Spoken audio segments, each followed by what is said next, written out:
Hey everybody. One thing that's pretty weird is when I read through my old missionary lessons that I used to teach in Chinese all those years ago in Taiwan, I get a lot of satisfaction and a lot of, it really hits the spot for me to read through those lessons. Well, what's weird about that, you ask? Well, the answer is I'm not even a Mormon anymore. And actually, even the content of some of those lessons, I read through it and I don't even remotely believe some of that stuff. I mean, there's good stuff in there, but a lot of it to me just seems really far-fetched. So, having said that, even so, to this day, I can bring out my old book of missionary lessons and memorize through it, and I just feel really great. It's almost like a real great achievement that at one time in my life I was able to memorize all of that stuff and recite it off. And it's a high point of my life. So I want to consider with you today how much truth does it take for something to hit the spot like that? I mean, let's consider things like you might have heard the Santa Claus example, like Christmas morning, before the night before you've set out milk and cookies and stuff, and Santa Claus, of course, is as real as Santa Claus is. Uh, and so the next morning you wake up, you run downstairs, and what delight to find out that Santa has been there. And it just really hits the spot to have that kind of experience in life. And yet, how real was Santa Claus? Santa's only as real as Santa is. So what do, man? You get some genius that shows up and you're sitting there with all your kids, and this person's done their research, and they're going to sit everybody down and tell you how real Santa actually is. And if that happens, what's your life going to be like? It's like before you have this almost like a safe harbor of everything that Christmas morning as relates to Santa Claus, everything that results from that. And then the person, even though in theory the person's holding to truth to even give you the information about Santa, and maybe the motivation is good. They want you to have a better life, or at least one that's based more on provable, testable things.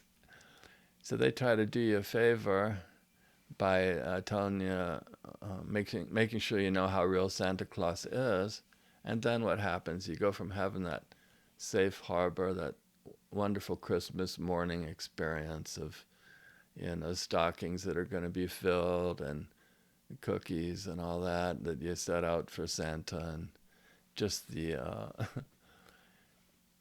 just the wonder of the moment. And then not only if even when you grow older, you can see that wonder and that joy on the face of your kids, but then that will not be there anymore. So you'll go from that to just a plain old commonplace thing.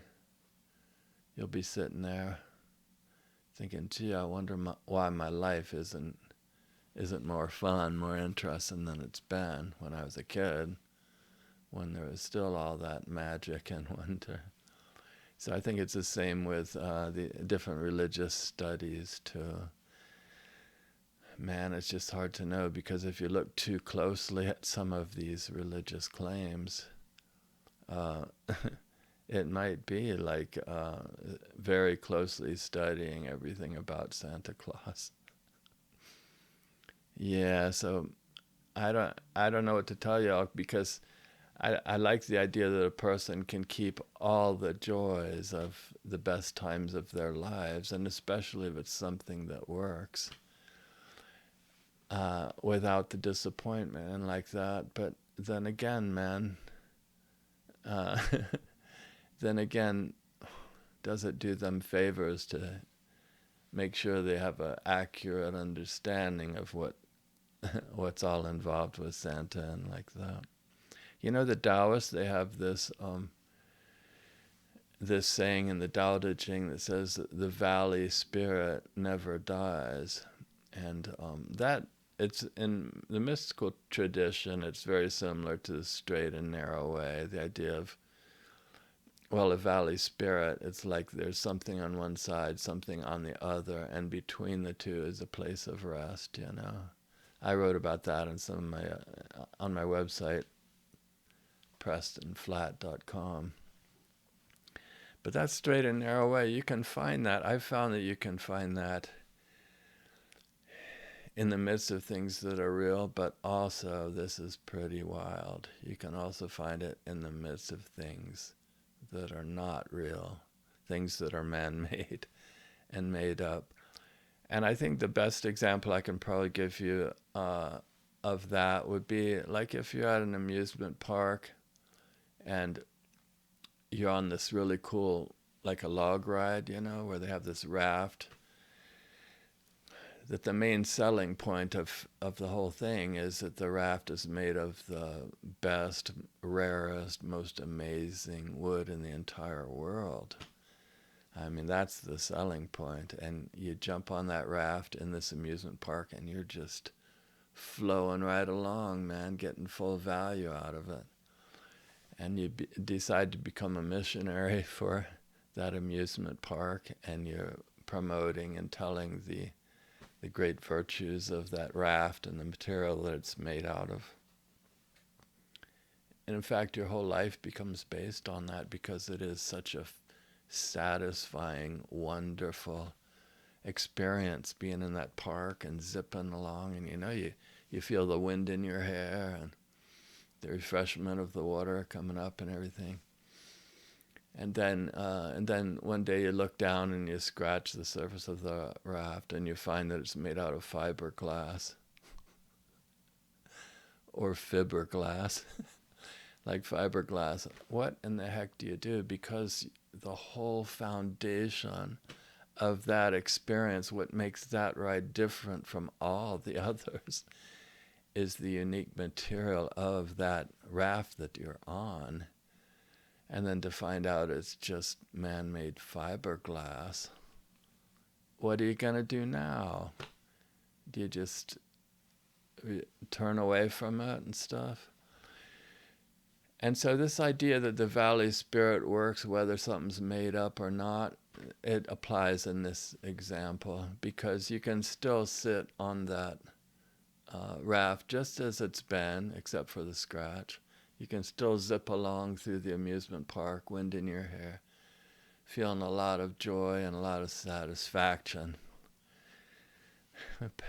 So it still works in that way. You have the center where you are, and then the valley spirit idea is that to the sides you have the world around you, which is always moving and changing and presenting itself in ever new ways to the place which doesn't miss the mark in the mystical tradition. And you get a lot of joy out of that kind of experience. But man, it creates the dilemma. You get so you figure out it's just made out of fiberglass, and then pretty soon other people find it out. And you know that in order to still be in it and still get and still keep that and still spread that joy to other people, it's like you almost have to become part of a liars club. I mean, are you going to still stand there and bald-facedly just tell them that it's the best, rarest, most amazing wood ever, and you're still going to tell them that story when you know it's made out of something else? I mean, it still works as good as it does, but man, So what I found in life is that there are things that still bring joy. Like when I read through my old missionary lessons, I can recapture a lot of the joy of being on a mission in Taiwan all those years ago. I can even take this copy of some lessons that I found from the same time period in a different language, in the Thai language, which I've been trying to learn. That's the ones from 1976, the same ones that I memorized in Chinese, but now it's in a different language. And when I read through that, I still get the same joy, so much of that same joy from back in the 70s when I didn't have the doubts about the Mormons and like that. So there's something about that still works, even though, to my way of researching and thinking, story after story after story is something like the scratching the raft and finding that it's just fiberglass. But within those stories, there's some kind of structure. There's there's some kind of rest, some kind of peacefulness in the midst of it. And the idea of the valley spirit too. While in the past I might have thought that I was on this pristine raft, made out of the best wood, and then off to the side were the trees and flowers and the beauty of nature going past as I sailed down life's river with certainty and knowing exactly where I'm going and stuff. Now it's more like I can forget that it's fiberglass, for a moment, and almost find the same, not the ruts, but the same spaces between words. It's almost like poetry, man. You know how poetry is? You have the words, the value of the words as they are, but also between the words there are like ups and downs and highs and lows. Same with between the paragraphs, between the sentences, all of that. And it just creates within the person what it creates, And with poetry, a person can also get very similar spiritual value, but there's not the requirement that the poem has to even be based on anything that's true. So I think it's maybe what I experience when I read the old missionary lessons. Maybe it's something similar to that. It still has its places of refreshment and nostalgia and memory and everything every so often that I come across, and it hits the spot, And as I sail through the old lessons, it's still like a place of wonder, but I look to the sides, and maybe it's not so much trees and flowers and like that. Maybe it's something like buildings, or some maybe man-made structures or something. I know it's kind of a visualization, and it's going to sound weird and not make sense. But I guess what I'm trying to say is that it is like a life's journey, that you simply are where you are, and you travel through life as you travel through it. And all of life parades up in before you in ever new ways. It's ways that have never ever happened from the beginning of time. When you think about what's around you, man, you're even different. For example, you have different food in you today than you ever had before, and you're breathing in different air particles. The planets and stars are in different positions. So one given in this world is that change is constant, and that the world is always presenting itself to you in new ways that have never ever happened from the beginning of time. And the life's journey from the mystical standpoint, mystical Christian or Buddhist or Taoist, is that in the midst of all this change, there is something that's lasting. It's like a place of devotion, and it's possible to find and hold on to that which is enduring, and that even in the midst of change.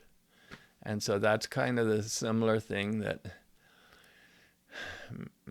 maybe that's what it's like if you jump on that amusement park ride and you're still zipping along having a great time, even though you know that the raft is just fiberglass and not that wood. It's hard, maybe it's hard to be a missionary in the future for that brand if you're going to have to sit there with your memorized lesson and just say, man, the